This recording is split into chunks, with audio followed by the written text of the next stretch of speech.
নমস্কার বন্ধুরা, আজকে আমি নিয়ে হাজির হয়েছি অনুষ্ঠান বাড়ির মতো দই পটল। আমরা ঘরে অনেকবারই দই পটল বানিয়েছি, কিন্তু অনুষ্ঠান বাড়ির মতো সেই টেস্টটা আসেনি। তারা কিন্তু অনেকগুলো সিক্রেট মশলা ব্যবহার করে।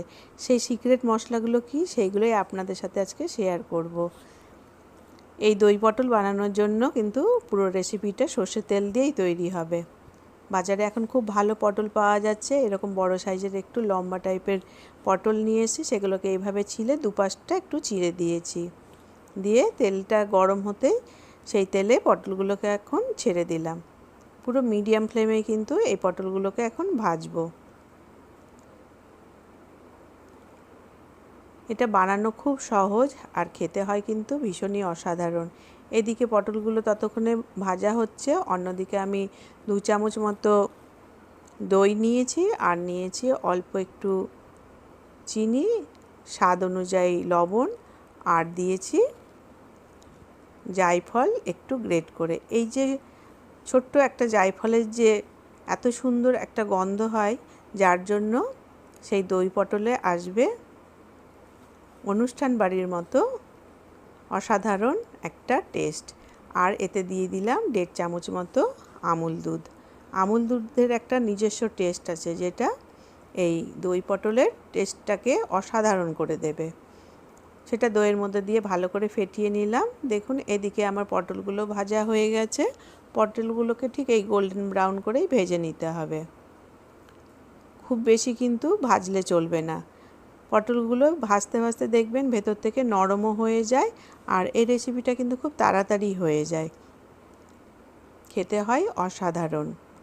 যারা পটল খেতে ভালোবাসে না তারাও কিন্তু এই পটলের রেসিপি খেতে ভালোবাসবে।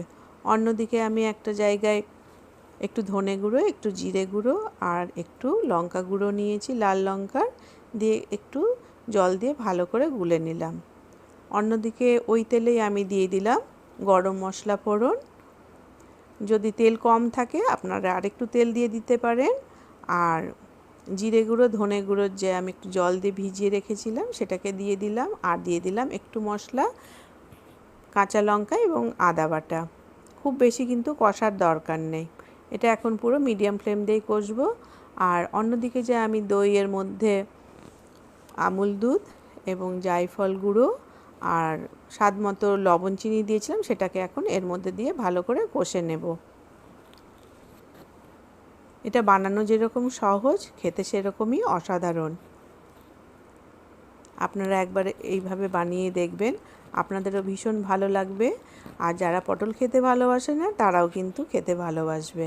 আর ঘরে যদি কোনো গেস্ট আসে তাকেও কিন্তু আপনি এইভাবে অনুষ্ঠান বাড়ির মতো পটল বানিয়ে খাওয়াতে পারেন।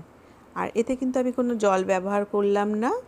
আর এতে আমি একটু কাজু পেস্টও দিয়েছি, 5-6টা কাজু, তাকে এইভাবে একটু পেস্ট করে নিয়েছি, দিয়ে এর মধ্যে দিয়ে দিলাম। দাওয়াতে এর টেস্টটা কিন্তু আরও বেড়ে যাবে। এটাকে এখন আমি 5-7 মিনিটের জন্য পুরো কম আঁচ করে ঢেকে রাখবো। একটু ঢেকে রাখলেই দেখবেন পুরো তেল ছেড়ে আসবে, মানে এটা মোটামুটি রেডি হয়ে গেছে। আর বানাতেও কিন্তু খুব বেশি সময় লাগেনি। দেখুন রঙটা কত সুন্দর এসছে। এতে আরেকটু টেস্ট বেড়ে যাবে যদি আপনি এর মধ্যে একটু কেশরি মেথি দেন। আর আমাদের ঘরে যেহেতু একটু মিষ্টি মিষ্টি পছন্দ করে খেতে, যার জন্য আমি আরেকটু চিনি দিলাম আর দিয়ে দিলাম গরম মশলা। আপনি আপনাদের স্বাদ অনুযায়ী লবণ চিনিটা দিতে পারবেন। যেহেতু আমাদের ঘরে একটু মিষ্টি খাওয়ার পছন্দ করে, যার জন্য আমি আরেকটু চিনি দিয়েছি। দিতেই দেখুন পুরো এটা রেসিপিটা রেডি হয়ে গেছে। দেখতে যেরকম অসাধারণ হয়, খেতেও কিন্তু সেই রকম অত্যন্ত একটি লোভনীয় রেসিপি। আর দেখুন পুরো অনুষ্ঠান বাড়ির মতো হয়েছে কি না। আর যদি ভালো লেগে থাকে একটি লাইক অতি অবশ্যই দেবেন। আর সাবস্ক্রাইব যারা করে রেখেছেন তাদেরকে অশেষ ধন্যবাদ। আজ এই পর্যন্ত।